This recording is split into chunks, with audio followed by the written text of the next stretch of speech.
Saturday will go, Sunday will go, and Monday will come and you'll go back to the class. And like this teacher by name Mrs. Thompson entered the class for the first time. And she had this habit of starting her class by saying, "Love you all." But she knew she was lying because she could not feel that love for one of the students in the class who was very unkept, untidy. And there was nothing in the child that drew attention from Mrs. Thompson. She was little indifferent to the child. She picked him for every negative example and ignored him for all the positive reasons. That year, she had written the progress report for the first quarter.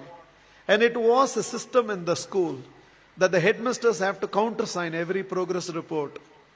The headmasters called for Mrs. Thompson and told Mrs. Thompson, a progress report should report some progress. It should make a parent feel my child has a future. The way you've written the progress report for Teddy, that is how he was called. The way you've written the progress report for Teddy, parents will give up on Teddy. Mrs. Thompson immediately said, there's nothing I can do. I have nothing positive to write about the child. Immediately, the headmasters asked the administrative staff of the school to trace the old year progress reports of Teddy and send it across to Mrs. Thompson's class. Mrs. Thompson saw the third standard progress report. And it was written, the final remarks, Teddy is the brightest child in the class. She was stunned by what she read. She saw the fourth standard progress report, and progressively all the remarks suggested that Teddy's mother was suffering from terminal cancer. She is not able to give the attention she used to give to Teddy, and it's just beginning to show up on the performance of Teddy. The fifth standard progress report read,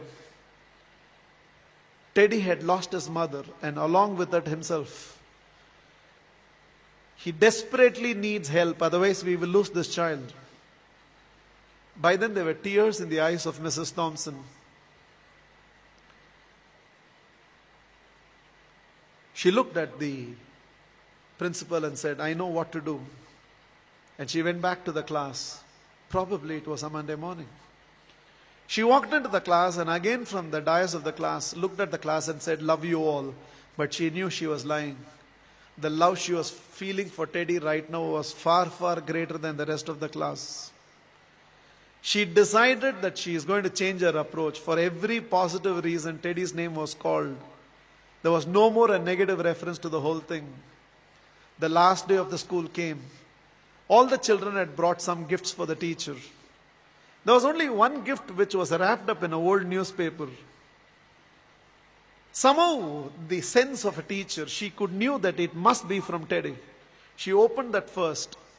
A half-used perfume bottle and a bracelet from which a few stones had already fallen was there.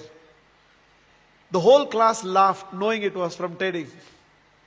But without saying anything, Mrs. Thompson just took that half-used perfume bottle, sprayed it on her, wore that bracelet. With a quarter smile, it seems Teddy told, now you're smelling like my mother.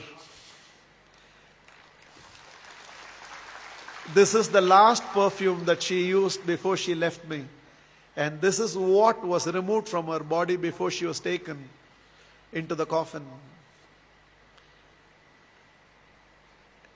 1 year later, end of the school, end of the year, there was a letter on Mrs. Thompson's table.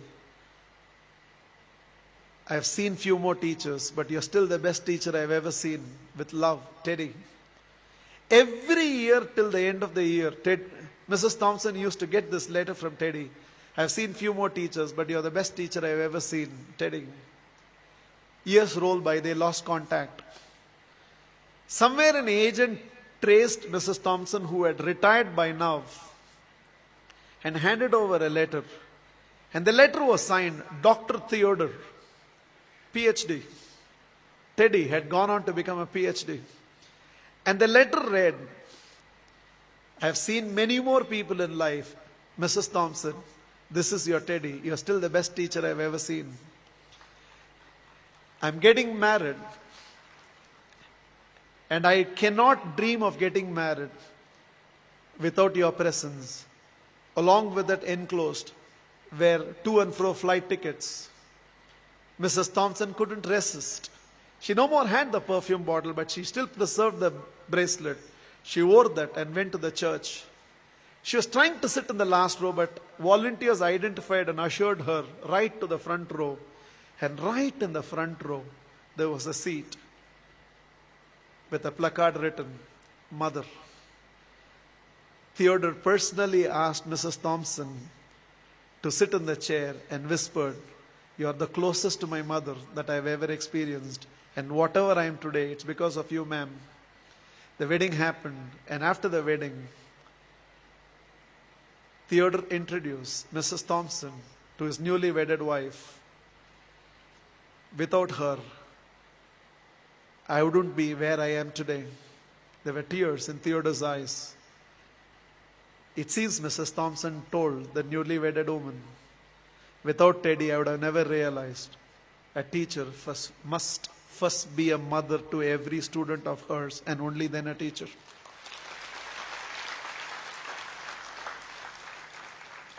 This is just my request to all of you. There is a Teddy sitting in your class. When you go back to your classroom on Monday morning, there is a Teddy in that class, and you can be that Mrs. Thompson. Please, on Monday, don't go back to the institutes as a teacher. Go back as a parent who can also be a teacher and be a turning point in the life of those children. You plus me. I believe we can build a new world.